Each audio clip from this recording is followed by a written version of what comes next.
De todo aquel pastor Héctor Quiñones en Conexión Espiritual, mirando en el día de la lectura titulada Ilustración y Transfiguración en Lucas capítulo 8 y capítulo 9. Señor y Padre Celestial, te adoramos y agradecemos, Padre, esta oportunidad nuevamente de poder estudiar tu palabra, de poder sacar un tiempo para ti, de poder comenzar nuestro día conectado contigo. Háblanos, Señor, danos entendimiento, que tu palabra continúe, Señor, trabajando desde lo más profundo de nuestros corazones. Diariamente, en el nombre de Jesús, mi Dios, pedimos esto. Amén y amén. Así que, hermanos, en la lectura de hoy vamos a encontrar una mujer, ¿verdad?, que llevó la misma carga por 12 años largos. En el capítulo 8 del 43 al 48 podemos ver esto. Ella había consultado médicos y había gastado todos sus recursos buscando en vano la cura de su mal. Quizás como su último recurso llevó la carga al Salvador. Y allí, después de 12 años de búsqueda, su necesidad fue suplida inmediatamente. Pero si no hubiera buscado, tal vez nunca habría hallado la solución. Así que orar simplemente, hermano, es tomar una necesidad que no puede suplir y entregarla por fe al Dios que es poderoso. Suplir todo lo que os falta conforme a sus riquezas en gloria en Cristo Jesús, como dice Filipenses capítulo 4 versículo 19. Y luego confiar en Él para los resultados. Deberíamos de, en nuestro diario vivir, ¿verdad? Utilizar el lema, confiaré mientras espero, porque mi Dios nunca llega tarde. Siempre, ¿verdad? Decir esas palabras. Y oración es entregar una necesidad que no puede suplir al Dios que suplirá todo lo que nos falta. Dice así mismo el capítulo 8 que Jesús dignificó a las mujeres desde la degradación y servidumbre al compañerismo y servicio. Tenemos entonces acá un vistazo de varias personas que estaban detrás del escenario del ministerio de Jesús, en el capítulo 8, 2 y 3. Y a menudo Jesús comunicó verdades espirituales a través de parábolas, historias cortas o descripciones que parten de una situación familiar y le dan una aplicación espiritual. Así que, por ejemplo, el capítulo 8:5, ¿por qué permitiría un sembrador que la semilla cayera en el camino, entre espinos o entre rocas? Esta no es la figura de un agricultor irresponsable, hermanos, que está esparciendo lo que es la semilla indiscriminadamente. El agricultor usa un método en el que se emplea la mano, que se llama voleo, para sembrar en un gran terreno, tirando puñados a medida que recorre el campo. Su meta es lograr que el mayor porcentaje de semillas eche raíz en el buen terreno, pero hay que entender que hay una pérdida inevitable cuando está lanzando, haciendo el voleo. Tal vez, ¿verdad? Cuando hablamos de por qué las personas no entendieron las palabras de Jesús, tal vez porque esperaban un líder militar y sus palabras no encajaban en sus ideas preconcebidas. Cuando se habla en el capítulo, esto es importante, el capítulo 8 del 11 al 15, cuando se habla de los del camino, hermanos, verá los seguidores. Como muchos religiosos se negaron a creer en el mensaje de Dios, los de sobre la piedra, como las multitudes, seguían a Jesús. Confiaban en Dios, pero no hacían nada para probarlo. Los que están entre espinos, como la gente dominada por el materialismo, no le dan cabida a Dios. Y los de buena tierra, en contraste a los otros grupos, le sigue sin tener en cuenta el costo. Cuando la luz de la verdad se acerca de Jesús, nos ilumina. Tenemos la responsabilidad de poder brillar la luz, hermanos, y ser de bendición a otros que nos rodean. Que nuestro testimonio, ¿verdad?, pueda verse en público y que no esté así mismo encubierto. Poner por obra la palabra de Dios nos ayuda a crecer. Este es un principio físico, mental, espiritual de la vida. Por ejemplo, cuando un músculo se ejercita, crece fuerte, pero uno que no se ejercita, crece débil y flácido. Si usted no crece, ¿qué va a pasar? Vamos a quedarnos, vamos a ser aún más débiles. Los verdaderos familiares de Jesús son los que escuchan y obedecen sus palabras. Escuchar sin obedecer no es suficiente. El mar de Galilea, hoy día, hermanos, es un gran lago, es aún el escenario de tormentas considerables, algunas veces con olas que alcanzan una altura de 6 metros. Los discípulos de Jesús no lucharon sin causa.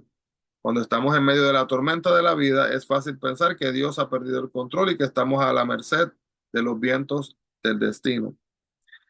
La tierra de los ganaderos, de los gadarenos, era territorio gentil, al sudeste del mar Galilea, en la región de Decápolis o de las 10 ciudades. El capítulo 8, 27 y 28, esos demonios reconocieron a Jesús y su autoridad inmediatamente y sabían quién era y lo que su gran poder podía hacer. Los demonios mensajeros de Satanás son poderosos y también destructores. Y los demonios le suplicaron que no los enviara al abismo, como dice Apocalipsis 9:1 y 20 del 1 al 3. También lo mencionan como el lugar donde va a estar, donde el confinamiento, ¿verdad? Para Satanás y también para sus mensajeros. El nombre del demonio era Legión. Una legión era una división principal del ejército romano que tenía hermanos entre 3.000 y 6.000 soldados. El hombre estaba poseído por muchos, muchos, muchos demonios. ¿Y por qué fue que Jesús no destruyó estos demonios ni los envió al abismo? Porque el tiempo para ello no había llegado. Jesús libera a muchas personas de la obra destructiva de la posesión demoníaca, pero aún no ha destruido a los demonios. Eso va a llegar en otro momento. Los demonios ahogaron a los cerdos y causaron un daño económico a sus dueños. Jesús a menudo pidió a los que sanó que no divulgaran su sanidad. En cambio, le urgió a este hombre que volviera al seno de la familia y dijera lo que Dios hizo con él. ¿Y por qué fue que hizo esto? Porque sabía que el hombre sería un testigo eficaz entre los que le conocían y también que quiso expandir su ministerio al presentar su mensaje en este territorio gentil. Y también sabía, hermanos, que los gentiles que no esperaban un Mesías no desviarían su ministerio tratando de coronarlo rey. La sinagoga era el centro local de adoración. Mucha gente rodeaba a Jesús cuando iba camino a la casa de Jairo. Virtualmente era imposible lograr pasar entre la gente, pero una mujer desesperada halló la forma de hacerlo a fin de tocar a Jesús y en cuanto lo hizo, sanó. ¿Verdad? Así que ella se esforzó hasta tocarlo.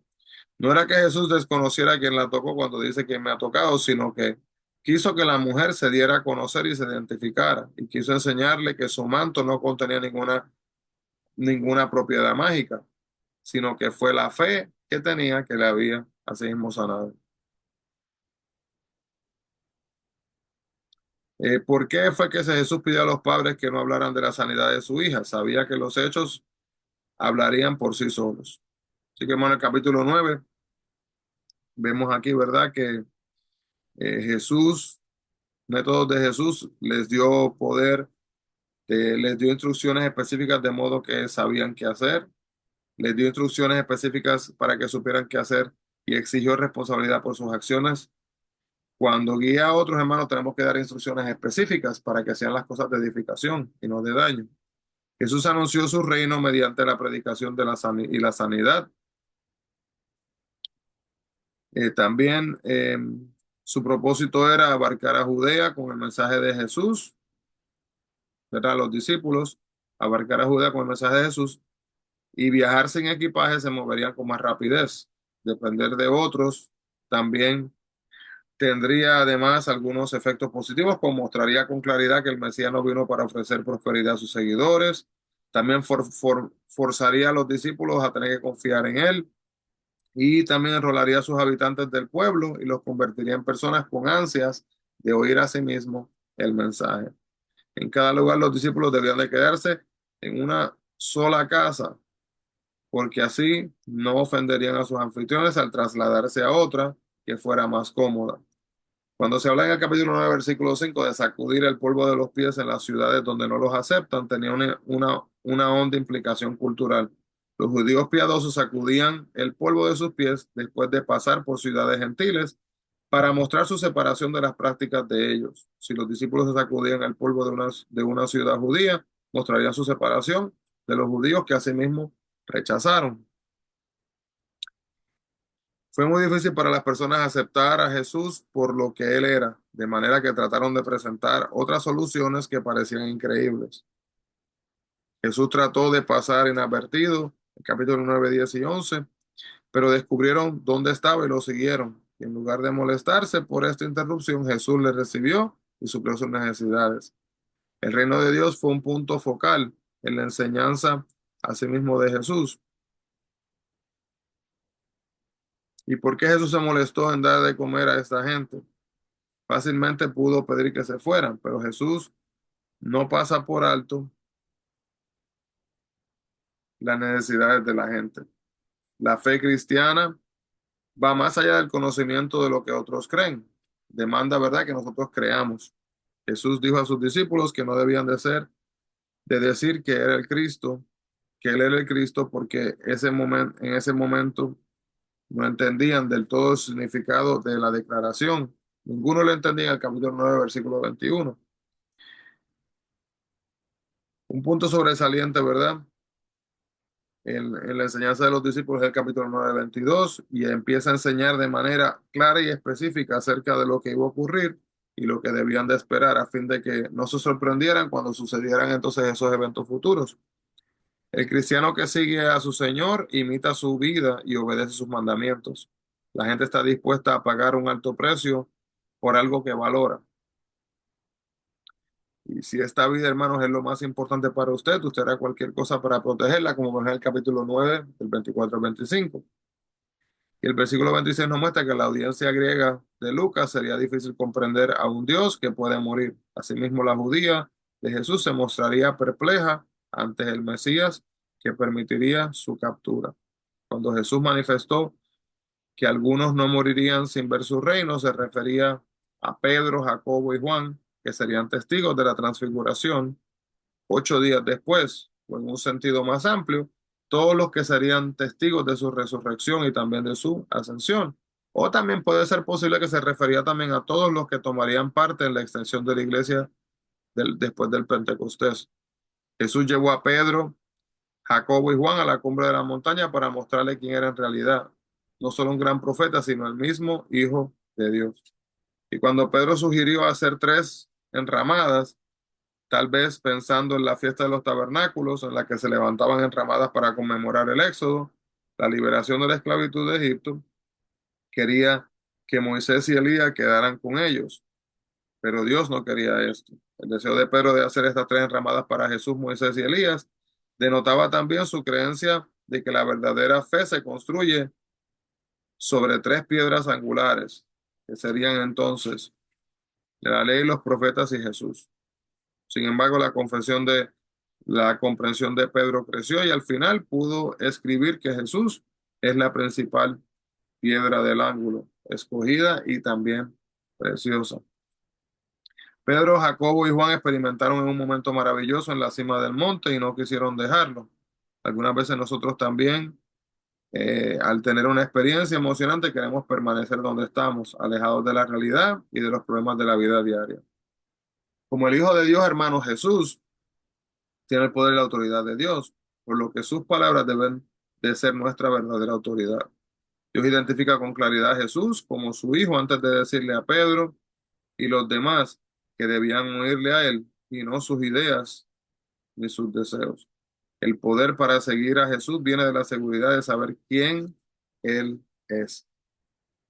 Y podemos ver acá también que cuando los discípulos eh, y Jesús bajaron del monte en el capítulo 9 37 al 39 de una experiencia alentadora de la presencia de Dios a una aterradora del mal. La belleza que acababan de contemplar que la fealdad se viera mucho más fea. A medida que su visión espiritual se enriquece y deja comprender mejor a sí mismo a Dios, le permitiría también ver y comprender mejor así también el mal. Los discípulos no entendieron las palabras de Jesús en el capítulo 9 45 y 46 de su muerte. Seguían pensando en Jesús como un rey terrenal y les preocupaban los lugares que ocuparían en el reino. Los discípulos estaban celosos. El capítulo 49, 49 y 50. 9 de ellos pudieron echar fuera un solo demonio. Capítulo 9, versículo 40. Pero cuando vieron a un hombre que no era de su grupo echar fuera demonios, le dijeron que no lo siguiera haciendo. Nuestro orgullo se hiere cuando alguien triunfa donde hemos fallado. Pero Jesús dijo que no había lugar para este tipo de celo en la guerra espiritual de su reino. Así que tengamos la misma actitud de brazos abiertos, hermanos, que tuvo Jesús hacia los otros cristianos que no eran de su grupo necesariamente. A pesar de que Jesús sabía que enfrentaría persecución y muerte en Jerusalén, siguió adelante sin vacilar. Y después que Asina invadió a Israel, el reino norte, y lo restableció con su gente, la mezcla de razas se llegó a conocer como samaritanas. La pura raza de judíos odiaba a estos mestizos de samaritanos en recompensa. Están bien odiadas, también odiaban la judía. Así que hubieron muchas tensiones entre ellos, ¿verdad? Porque eran considerados que no eran judíos puros, una mezcla. Cuando los samaritanos rechazaron a Jacobo y a Juan, estos no solo quisieron sacudir el polvo de sus pies, sino que quisieron venganza al pedir que cayera fuego del cielo sobre la gente, así como Elías hizo que por los siervos de un malvado rey en Segunda de Reyes, capítulo 1. Lucas no nos dice, ¿verdad?, si el padre ya había muerto en el capítulo 9:59 o si tenía una enfermedad terminal. Parece probable que si el padre hubiera muerto, el hijo tendría que cumplir con los servicios fúnebres. Hay que entender, ¿verdad?, qué quiere Jesús de nosotros. Él quiere una dedicación total, hermanos. Él no quiere que nos entreguemos a medias hacia Él. No tenemos derecho a elegir entre las ideas de Jesús y seguirle a la conveniencia. Así que tenemos que, asimismo, estar enfocados en Jesús y no permitir que nada se convierta en una distracción. Señor, te agradecemos, Padre, por tu palabra, por la enseñanza de hoy, por la reflexión y por el recordatorio, Señor, que tenemos que buscarte en espíritu y en verdad y no vacilar con las cosas que pasan a nuestros alrededores. Ayúdanos a enfocarnos en ti diariamente, Señor. En el nombre de Jesús pedimos esto. Amén y amén. Así que Dios le bendiga grandemente, hermano. No se olviden, busquemos la presencia del Señor. Bendiciones a todos.